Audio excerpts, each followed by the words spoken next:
My name is Kevin, a 34-year-old male office worker. I work for a large corporation, but the tasks assigned to me are all very simple. The reason for this is that my boss, Mike, thinks I'm incompetent and never gives me any substantial work. So, I end up doing menial tasks like making coffee and photocopying, just like a handyman. I don't think anyone does these kinds of tasks anymore. If someone wants coffee, they go to the break room themselves, and if they need copies, they make them themselves. But Mike and the others treat me like a gopher, making me do all sorts of odd jobs. However, these tasks are so trivial that I finish them quickly and end up feeling bored. I always wished I could be assigned more challenging and fulfilling tasks. I pride myself on being diligent, but I'm not assertive, so I never stand up to Mike or the others. This has been the case since childhood. In school, from elementary to high school, I was constantly teased by a classmate named Nick. Nick called me a gloomy guy and always laughed at me. Indeed, if I had to choose between being cheerful or gloomy, I'd fall into the latter category. I didn't hang out with the others and spend my breaks reading books or writing stories, so I didn't have any friends. When Nick saw me drawing or writing, he would say things like this: "Yuck, you're drawing pictures even though you're a boy. You're really creepy. Hey, why would you say that? I don't think it's weird at all." Yes, it's weird. I mean, all other fifth-grade boys like soccer or baseball, but you're the only one drawing in the classroom. Look, everyone. Kevin is drawing strange pictures. Stop it, please, give it back. Try to take it back if you're so upset. Here. Nick had been harassing me like this since elementary school. He was so unpleasant to be around, but unfortunately, we ended up in the same middle and high schools, which was the worst. In high school, our class decided to do a play for the cultural festival, and Nick, wanting to tease me, nominated me for the lead role. I hated standing out, so I was truly shocked. Kevin should play the lead role of Romeo. What? I think Kevin has great acting skills and will perform wonderfully. I've known him since elementary school, so I know everything about him. Therefore, the role of Romeo should be Kevin's. Just wait a minute. Despite my protests, everyone agreed, and I ended up playing Romeo and Juliet, albeit reluctantly. The girl who played Juliet was crying, saying, "I wish I could have performed with a more handsome guy." That was a shock to me, too. I knew I wasn't particularly good looking. I felt sorry for my parents, but I thought my facial attractiveness was below average. Although the girl seemed displeased, the play was a success, and we received a round of applause. But I hated being the center of attention and really wanted to disappear. While everyone else went to a barbecue restaurant to celebrate, I curled up in bed at home. Because of these experiences, I'm still very timid. I can speak up to those in higher positions, so I thought I would continue doing an interesting work. One day, a woman came to our headquarters from a regional office. Her name was Elizabeth, and she was going to be my new boss. She was about 5'3", but she looks a bit taller because of her high heels. Additionally, she's a beauty with a well-defined nose and fair skin. I wondered what I'd do if my direct boss turned out to be a tough character. But Elizabeth wasn't harsh at all and treated me kindly. "Kevin, could you help me with this document preparation?" "Me? Do the document preparation?" "Yes, I was going to ask someone else, but everyone is busy and refused. It's not that you seemed free. Please don't take it the wrong way." "No, I'll do it. Please use me if you think I can be of help." "Great, then I'm counting on you." Elizabeth gave me a task. I was thrilled to finally have a meaningful job after such a long time. Having only done mundane tasks until now, I devoted myself fully to document preparation. Thanks to my efforts, I managed to create a document that was easy to understand and neatly organized. "Elizabeth, I've finished this. Is it okay like this?" "Oh, thank you, it looks great. It's nice and easy to understand when it's organized so cleanly. Kevin, you're good at preparing documents, aren't you? Well, yeah, I do like doing this kind of work. I'll ask for your help again then. Yes, of course. I felt elated all day because Elizabeth praised my document preparation. But my mood was dampened when Mike called me in and assigned me yet another tedious task. It was to bind printed data into files in the document room. I wondered why he couldn't do such a simple task himself. Moreover, there were 3 boxes worth of files to organize, which was quite a task. My back started to hurt, and by the time I finished, I was completely worn out. I couldn't help but think to myself, they shouldn't have let it pile up this much in the first place. Back at my desk, I saw Elizabeth working diligently. There was a pleasant scent coming from her. Perhaps it was the fragrance of her perfume. I realized I was quite taken with Elizabeth. Or more accurately, she had become quite a significant figure to me. Elizabeth, a graduate of a prestigious university in the city, and having studied abroad in the U.S., exuded an intellectual aura. No wonder many male colleagues were aiming for her. They probably wanted a smart and beautiful woman like her as their girlfriend. Elizabeth, though younger than me at 30, was already a section chief. Being intelligent, attractive, and stylish, she was a woman who couldn't be ignored by anyone. During breaks, male colleagues would flock to invite her to lunch. But she would politely decline everyone's invitations with a smile. Then, she would sit alone at her desk, nibbling on a sandwich.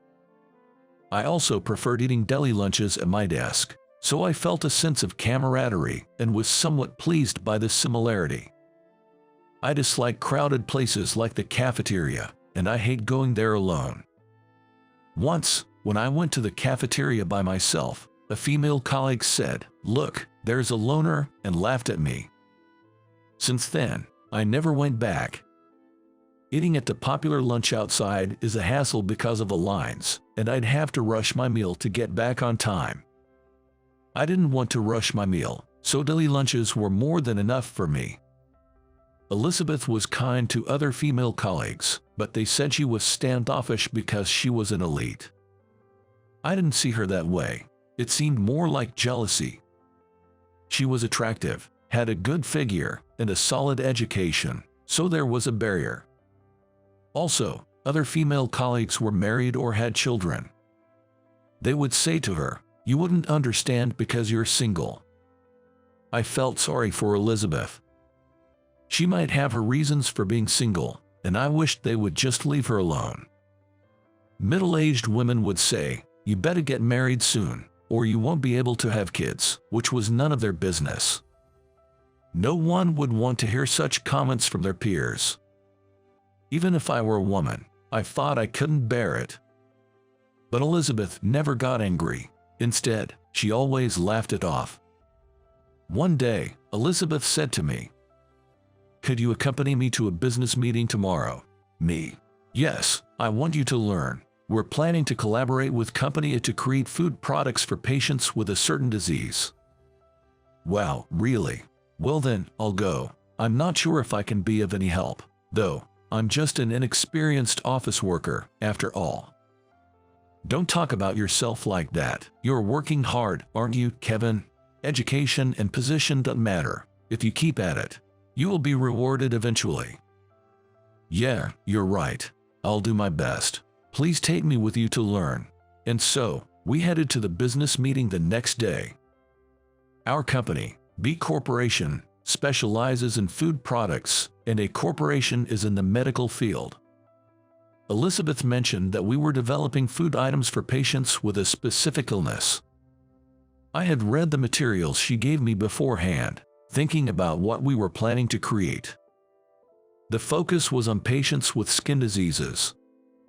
So, I thought about this for patients with epidermolysis bullosa, nutrient-packed cookies. Yes, I heard these patients often have difficulty with nutritional intake, so I thought cookies packed with nutrients might work. But you see, Patients with epidermolysis bullosa also have mucosal lesions and might find it painful to eat something like cookies. Ah, I see. David from a corporation listened to Elizabeth's idea with a frown. Epidermolysis bullosa is a complex skin condition where the skin is fragile and easily forms blisters. It can occur anywhere on the body, including inside the mouth. For moderate to severe cases, oral intake becomes difficult, and patients struggle to eat. We need nutrition to survive, but eating becomes a challenge. However, David was concerned that nutrient-packed cookies might be too hard and hurt the mouth. Indeed, cookies are crunchy. We tried selling beverages before, but they didn't sell well because they tasted bad. Really? I see. A corporation's beverage was thick and unappetizing.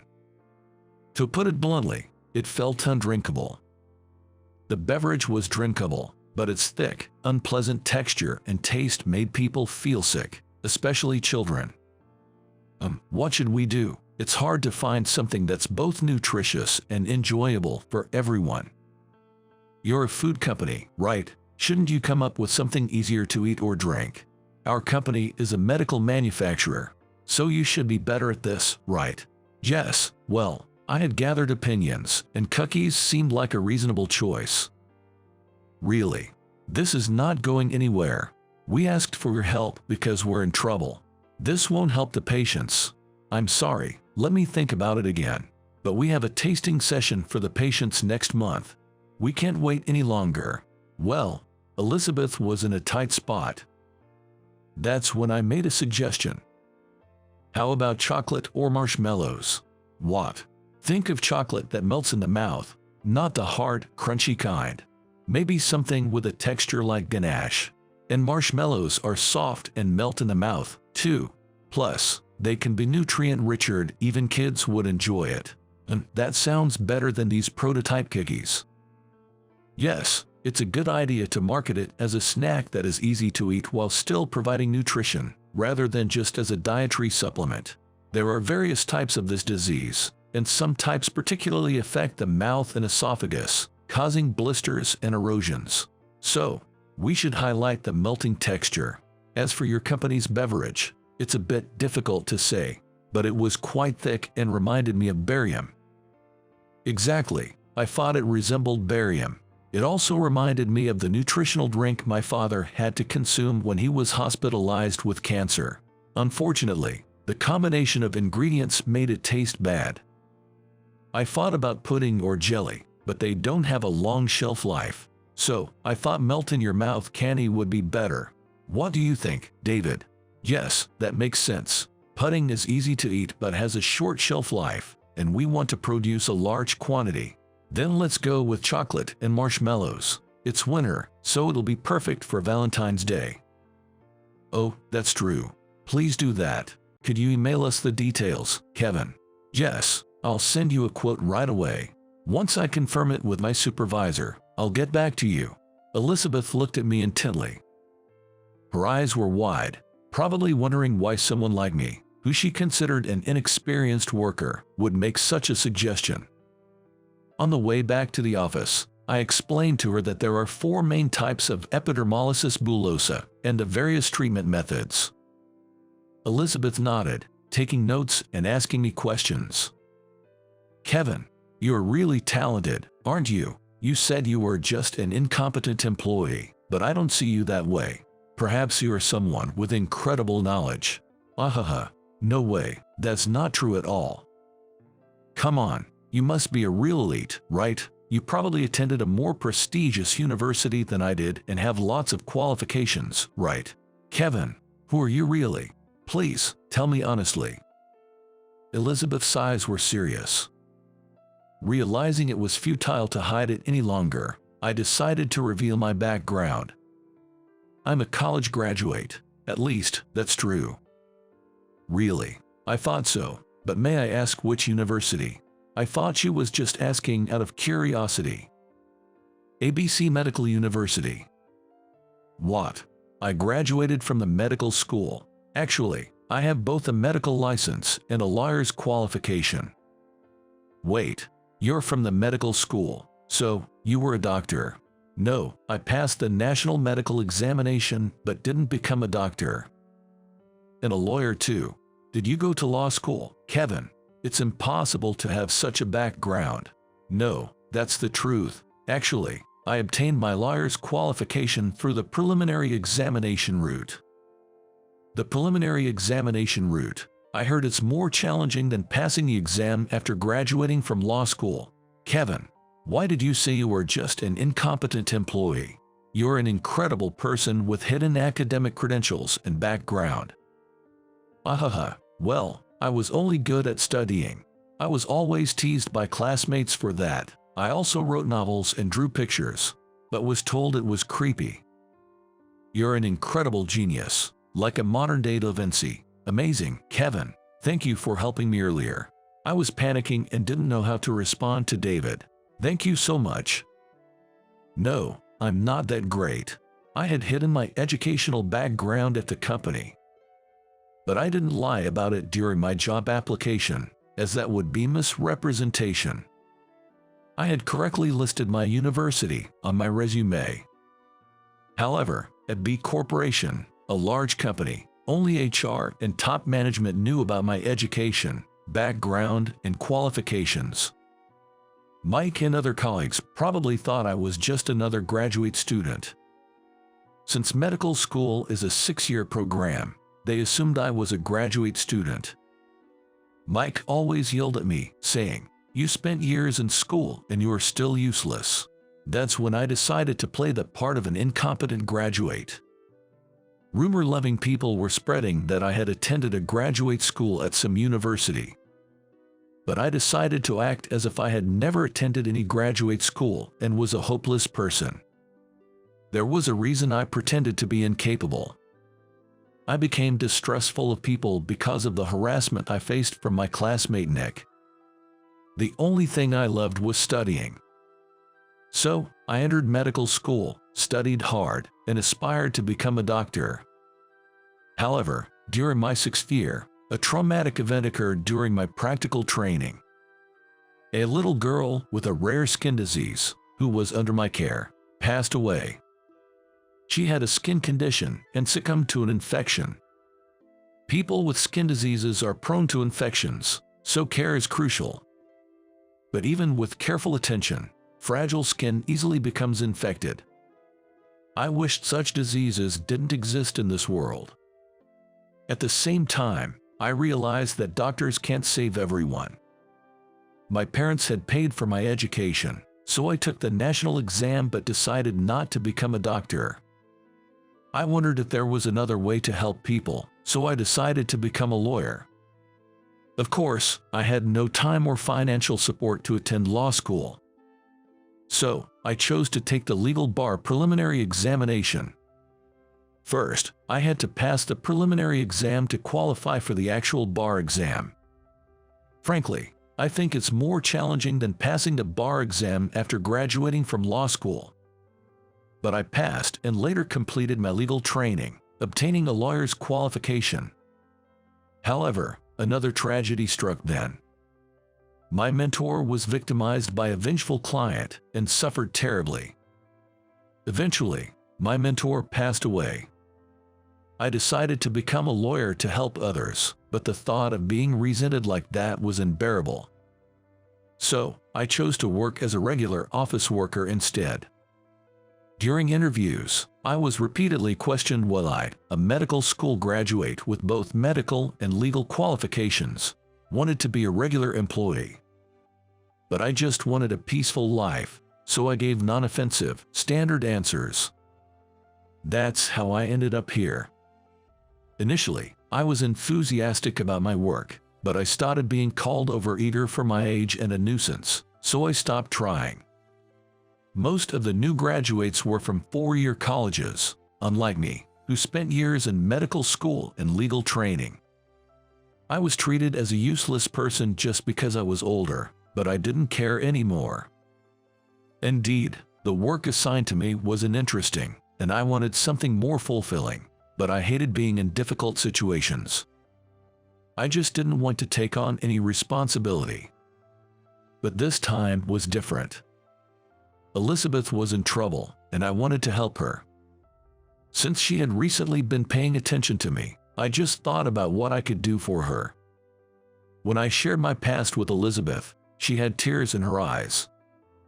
I felt a bit happy realizing she was crying for me. Kevin, you're a very kind person. Perhaps you were too kind, which made it hard for you to become a doctor or a lawyer. But I think that's nothing to be ashamed of. It just means you have a pure heart. Do you think so? Oh, right. I need to email David. I'll hurry and make the estimate. Can I also prepare the documentation? I think I can do it in about an hour. Really? In just 1 hour? You're truly amazing. I'm so surprised. It's not that big of a deal. All right, I'll leave it to you. I prepared the documents and the estimate and attached them to an email. When I sent it to David, his boss called early the next morning. His boss liked my idea and wanted to place an order. A corporation sells medical devices and supplies, but also nutritional supplements. They sell supplements and similar products. They were planning a joint development project, combining their supplement powder with our company's confectionery ingredients. Our chocolates and marshmallows were inexpensive but popular for their delicious taste. I asked the development department to adjust the texture to create melt-in-the-mouth chocolate and marshmallows. We had to ensure that the addition of a corporation's supplement powder didn't ruin the taste or texture. They planned to sell it as a private brand in a group's pharmacies, among other places. I hoped not only people with skin diseases but also those who wanted to easily consume nutrients-rich sweets would find these products appealing. Once we received the order from a corporation, we worked at a rapid pace to develop the product. We created smooth textured chocolates and marshmallows that melted softly in the mouth. When David tried them, he was full of praise. This is incredible. I didn't expect such smoothness from chocolate. It's not as soft as ganache but melts the moment it's in the mouth. Yes, we made it so it wouldn't melt easily in your hand, yet melts delightfully in your mouth. Let me try the marshmallow. Wow, it melts too. It's like meringue dissolving. Jess, we worked on making it fluffy and melting. What do you think? It's great. It doesn't taste like a typical nutritional supplement, and I think people with illnesses, even kids, will happily eat it. It's bound to be popular. That's great to hear. Thank you. Can you take a large order for next month? Jess, we'll do our best. We did it, thanks to you, Kevin. It's not just me. It was passable because of the development team, and your suggestions were very helpful, Elizabeth. No, my suggestions weren't that significant. No, they were very helpful. Since the successful launch of our new chocolate and marshmallow products, we have been extremely busy. Orders started pouring in, and we received inquiries from many clients besides pharmacies. With so many orders, we definitely need to increase our production capacity. Yes, but we also need to find more suppliers for our materials, and we need to expand our production lines. I wonder if there's a suitable location. We all started looking for a factory. Ultimately, it was thanks to a corporation's assistance that we found a large one. They had greatly benefited from our partnership, so they introduced us to a factory they knew as a gesture of gratitude. Once production began in the factory, we were able to achieve significant sales. Our products were well received not only by patients but also by the general public, who purchased them in large numbers. Of course, a corporation's tasting event was a huge success, and we were thanked for it. I had never been thanked like this before, so it made me very happy. We did it. This quarter's profits are likely to soar, thanks to you, Kevin. I really appreciate it. Yes, it's all thanks to everyone's efforts, and thank you too, Elizabeth. No, I didn't do anything worth being thanked for. Yes, you did a lot. How about we go out for drinks to celebrate? Both a corporation and our president Aaron are delighted with the event's success. with me. Is that a problem? No, I'll come. I'd never been out for drinks alone with a woman, so my heart was pounding. Elizabeth took me to a stylish bar, and I entered, feeling nervous. It was a bit dark, like a grown-up's hideaway. I'd never been to such a fancy place and wondered how to handle the bill. Elizabeth seemed to be a strong drinker, ordering several rounds. I was slightly tipsy by my second drink, my heart racing. I had never imagined enjoying drinks like this with such a wonderful person, almost like a date. I realized I was deeply in love with her and impulsively confessed. It was my first confession ever. Elizabeth, I like you. Sorry for saying this so suddenly. I honestly expressed my feelings to her. It was a heart-thumping moment, my first ever confession. She looked surprised at first but then smiled warmly. Really? That's great. I like you too, Kevin. What? You didn't realize. I always ate at my desk because I wanted to be with you. I thought you had some reason for not going to the cafeteria. Making a woman say this, isn't it normal to want to be with someone you like all the time? You like me. Yes, I've liked you from the beginning. You're hardworking, sincere. It's not about your education. I've been watching you all this time. Is that so? Elizabeth and I, both blushing, walked home hand in hand. Our hands felt warm, maybe because we were tipsy. It was a moment when I realized I'm really happy. Until now, I think I've lived a life filled with worries. Despite having a gifted mind, I never fully engaged in anything due to my personality. I learned that being good at studying doesn't necessarily mean being useful in society, but now I want to contribute more to the company. And that wouldn't be possible without Elizabeth. She was the only one in the company who was kind to me.